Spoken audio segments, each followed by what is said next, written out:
Hello friends, आज की इस वीडियो में मैं आपके साथ चर्चा कर रहा हूँ कि मार्केट का आउटलुक हमारे को किस तरीके से लग रहा है नेक्स्ट वीक के अंदर, और स्पेशली मंडे के अंदर किस तरीके से हम शुरुआत कर सकते हैं। इस सब के बीच में जो चर्चा आज की डेट में बाज़ार में सबसे ज़्यादा गर्म है वो क्या है।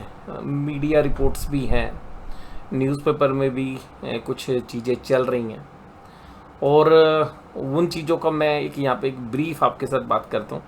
हो सकेगा तो उसकी एक डिटेल वीडियो हम आपके साथ अलग से साझा कर लें, और वो है टैक्स टेररिज्म।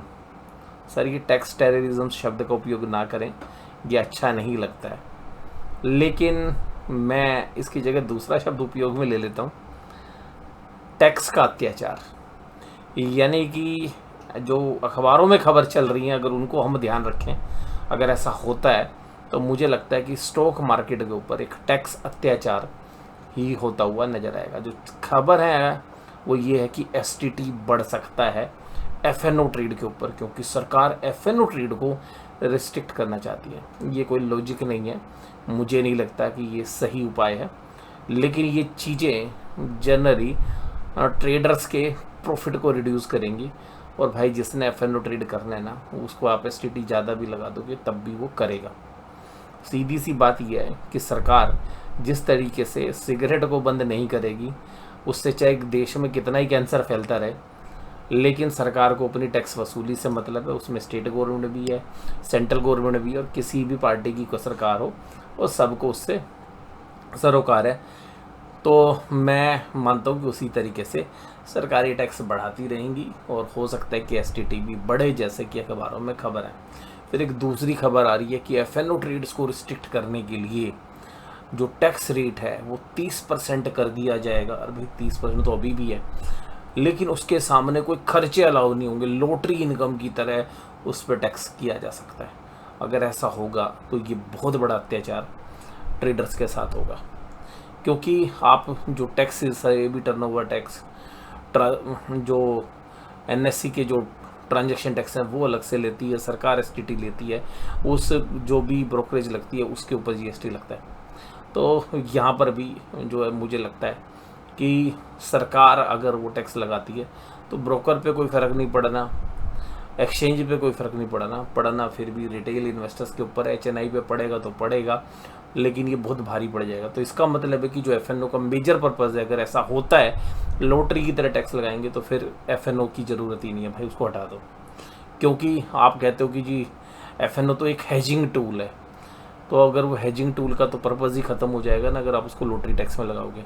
मान लीजिएगा मैंने किसी पर्टिकुलर शेयर्स के 10 लाख या 20 लाख के शेयर ले रखे हैं, और मैं अपनी डाउन साइड को प्रोटेक्ट करने के लिए कुछ पुट ऑप्शंस खरीद रहा हूँ, तो भाई अगर पुट ऑप्शंस में मान लीजिएगा मेरे शेयर्स नीचे आ जाते हैं, उनमें लॉस होता है, मैं पुट ऑप्शन से कुछ रिकवरी कर लेता हूँ, तो मेरे शेयर पे तो 15% टैक्स लगना था शॉर्ट टर्म, और अगर वो भी लॉन्ग टर्म के तो 10% लगना था।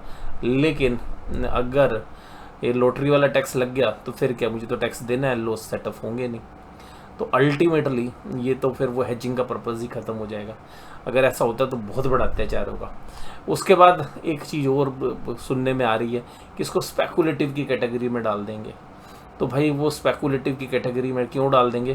क्योंकि वो बाकी कहीं से सेट ऑफ ना हो पाए। पहले सैलरी से सेट ऑफ नहीं होता था, तो बाकी जगह से नहीं हो। तो भैया देखो, सीधी सी बात है कि इस दुनिया का एक दस्तूर है, और इंडिया का वो, और आज से नहीं, मैं पूरे हिस्ट्री में बता रहा हूँ। अंग्रेज बोल के गए थे कि हम देश तो आज़ाद कर रहे हैं, लेकिन देश ऐसे लोगों के हाथ में जाएगा जहाँ पर हवा, पानी, बिजली, सड़क, सब पे टैक्स लगना है, आपके सांस लेने पे भी टैक्स लगना है। तो उसकी तैयारी रखो, तो वो कोई नई बात नहीं है, वो होगी। तो वो तो होना है अत्याचार।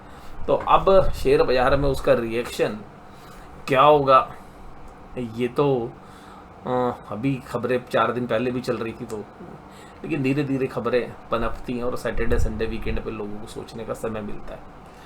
तो ये अगर होता है तो ये भी मैं एक तरीके से अत्याचार ही मानता हूँ।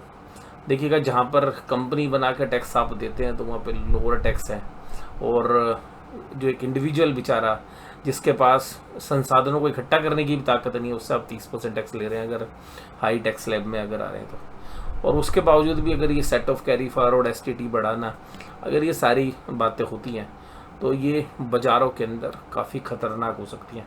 और एक मीडिया रिपोर्ट में तो ये भी बात थी कि जी जो प्रॉफिट होगा ना उस पर टीडीएस काट लिया जाएगा 30%। भाई अगर टीडीएस काट लिया तो मान के चलिएगा अगर किसी ने 10 लाख रुपए कमाए तो 30% तो भैया टीडीएस में कट जाएगा। और जो दूसरे पार्टी में, क्योंकि एफएनओ में क्या होता है, एक पार्टी का लॉस, ऑप्शन सेलिंग में दूसरी पार्टी का गेन। तो जिसने 10 लाख का लॉस किया होगा उसका तो कुछ होगा नहीं, तो उसकी तो बेचारे की कैपिटल वैसे ही कम होगी। और जिसने 10 लाख कमाए थे उसका भी 3 लाख सरकार के पास चला गया। तो अल्टीमेटली क्या होगा, बाजार से लिक्विडिटी स्क्वीज हो जाएगी। अगर ऐसी स्थिति खाली एफएनओ में भी होती है तो मैं ये मान के चलता हूँ फिर सरकार के मुंह जो है खून लग जाएगा। तो ये ध्यान रखिएगा।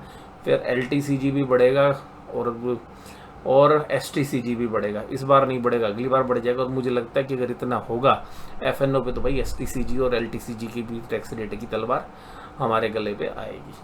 तो ऐसा अगर होता है तो भाई साहब शेयर बाजार में ना, मैं आपको लिख के दे देता हूँ, अगर ऐसा हो गया, अगर इसमें से जो लॉटरी वाला पर्पज़ अगर उसमें कर दिया या टीडीएस वाला कर दिया या स्पेकुलेटिव कर दिया, भाई एफएनओ क्यों के अंदर एफआईआईज को क्या पागल है, वो यहीं पे पैसा लगाएंगे। एक बहुत बड़ी अमाउंट ऑफ लिक्विडिटी विड्रॉ होगी और उस समय पर शायद हमारा रिटेल इन्वेस्टर भी बाजार नहीं संभाल पाएगा और रिटेलर्स भी खुद पशुपेश में हो जाएगा कि भाई मैंने तो जो पैसे कमाए हैं वो टैक्स में जा रहे हैं। अगर मान लीजिएगा एक दिन में स्टॉक मार्केट की मार्केट कैपिटलाइजेशन 1 लाख करोड़ या 2 लाख करोड़ बढ़ती भी है, जैसा पीछे अगर हम देखें तो पिछले 2-3 साल के अंदर इंडिया की मार्केट कैपिटलाइजेशन तकरीबन 50 लाख करोड़ के आसपास बढ़ चुकी है। तो ये जो अमाउंट बढ़े हैं पूरी छोटे बड़े सब शेयर से मिला के, भाई इसके ऊपर अगर 10% का भी टैक्स बर्डन आ जाता है आने वाले 1 साल में 1.5 साल में, अगर सरकार वसूल करती है तो भाई 4 लाख 5 लाख करोड़ रुपए की वसूली हो जाएगी। लेकिन है क्या कि भाई अमीर लोग या मिडिल क्लास कमाते रहो, सरकार किसको देगी? सरकार उसको देगी भाई जिसके पास नहीं है, यानी कि जिसने शाम को देसी शराब पीनी है, देसी पौवा लगाना है, उसके घर में नाच डलवाने का काम सरकार का है। ये सेम उसी प्रकार से जैसे एक परिवार के अंदर एक बच्चा पढ़ के आईएएस ऑफिसर बन जाता है, दूसरा डॉक्टर बन जाता है और एक कुछ नहीं करता और स्कूल ड्रॉप आउट होता है और घर में माँ बाप को परेशान करते हैं। तो माँ बाप भी कहते हैं बेटा छोटा है कोई बात नहीं, इसकी हेल्प करने की जिम्मेदारी तो हमारी ही है। तो सेम उसी तरीके से सरकार अपनी वोट बैंक के लिए, ठीक है जी, पैसे बांटती रहेगी।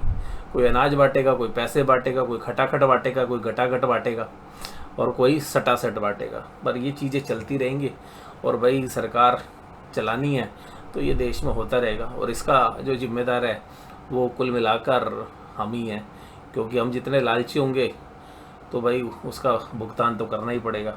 तो अल्टीमेटली इसका जो मेन रीज़न है वो मुझे लगता है पॉपुलेशन ग्रोथ है और वहाँ पर सरकार कुछ करना नहीं चाहती, क्योंकि सरकार को तो देखो कोई भी सरकार हो सबको पता है राजतंत्र चलाना है, ठीक है जी, हमने तो पब्लिक पे राज करना है, चाहे सीधे हाथ से करें चाहे टेढ़े हाथ से करें, तो चाहे खींच के करें चाहे मार के करें, चाहे प्यार से करें चाहे सहला के करें, भाई ये होता रहेगा। बट अगर ऐसा होता है तो मुझे लगता है कि एक बहुत बड़ा सेटबैक शेयर बाजार के लिए होगा। अगर टीडीएस वाला अगर कंसेप्ट आ गया तो भी, और वो टीडीएस आएगा तो खाली एफएनओ भी नहीं आएगा, वो एसटीसीजी एलटीसीजी में भी आएगा, तो वो बहुत बड़ा चैलेंज हो जाएगा। उसके बाद अगर लॉटरी वाले कैटेगरी में डाल दिया एफएनओ ट्रेडर को तो भी बड़ा जार में भयंकर गिरावट आ सकती है। तो अभी खाली ये मीडिया रिपोर्ट्स हैं, लेकिन सरकार के द्वारा इन बातों पर कोई भी अभी तक कोई स्पष्टीकरण नहीं आया है या सरकार की तरफ से कोई नकारात्मक विचार नहीं आए हैं। ये बात भी आपको ध्यान रखनी है। तो मैं जहाँ तक बाज़ार को समझता हूँ कि अगर बाज़ार में किसी भी तरीके से लिक्विडिटी पे प्रहार हुआ तो वो बाज़ार के लिए बहुत बड़ा सेटबैक होगा, या इस तरीके का टैक्स बर्डन आप डाल दोगे फॉरेन इंस्टीट्यूशन इन्वेस्टर्स पे और इवन डोमेस्टिक इन्वेस्टर। भाई हमारे लिए भी तो चॉइस है, तो इंडिया से बाहर निवेश करना देखिएगा रिटेलर्स के लिए बहुत ही मुश्किल है, क्योंकि सरकार के नियम कानून इस तरीके के हैं। लेकिन जो इंस्टीट्यूशंस है उनके लिए तो नहीं है ना। इंस्टीट्यूशंस को ज़रूरी है कि भाई इंडिया में पैसे लगाना है।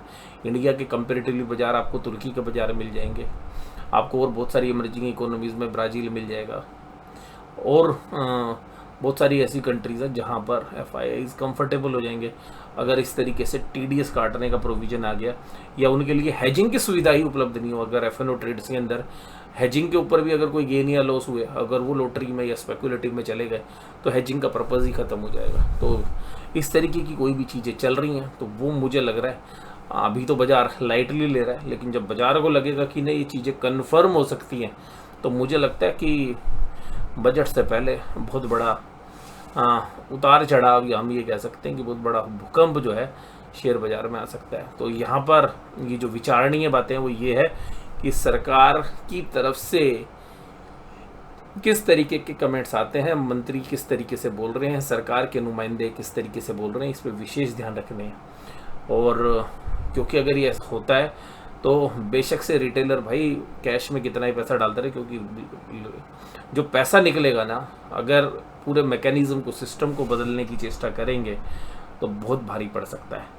और बहुत सारे व्यूअर्स बोलेंगे सर आप तो बीजेपी के सपोर्टर, भाई अब मैं किसी का सपोर्टर नहीं हूँ, मुझे दो चीज़ों में से वोट डालने के लिए दो में से एक अच्छा चुनना था, वो चुन लिया। अब लेकिन ये सरकारें कोई भी होती, ये सरकार ऐसे ही करेंगी, कोई पैसे बांटने की बात करेगा, कोई अनाज बांटेगा।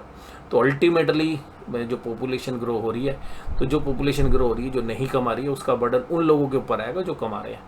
तो जैसे एक परिवार में मैंने आपको बताया ना कि जो कमाने वाले लोग हैं उनका खर्चा भी उनको उठाना पड़ता है जो नहीं कमाते। चलो वो भी एक बात मानते हैं, क्योंकि परिवार में सब लोगों की जो सामर्थ्य एक जैसा नहीं होता। लेकिन जो बराबरी के लोग होते हैं, मान लीजिए सारे भाई हैं और उनमें से एक भाई जानबूझ के मतलब उसके अंदर सारी आदतें और ना पार्टिसिपेट करता फैमिली की अर्निंग्स के साथ, या उसने हमेशा अलग राह पकड़ी और अब उसका जो परिवार के बड़े लोग उसका खर्चा उठा रहे हैं और उसके बाद भी उसको वो सारी चीज़ें करनी है जो परिवार के बाकी कमाने वाले या दिन रात मेहनत करने वाले लोग जिन चीज़ों को एंजॉय कर रहे हैं, तो भाई तनाव तो आएगा ही। आपको मेरी बात अच्छी लग सकती है, ख़राब लग सकती है, बट सच्ची तो है। आपको ये वीडियो कैसी लगी जरूर से जरूर कमेंट बॉक्स में बताइएगा। वीडियो देखने के लिए धन्यवाद, थैंक यू वेरी मच। उसके बाद अगली वीडियो में बात करेंगे stock market outlook for next week के अंदर। वीडियो देखने के लिए धन्यवाद, थैंक यू वेरी मच।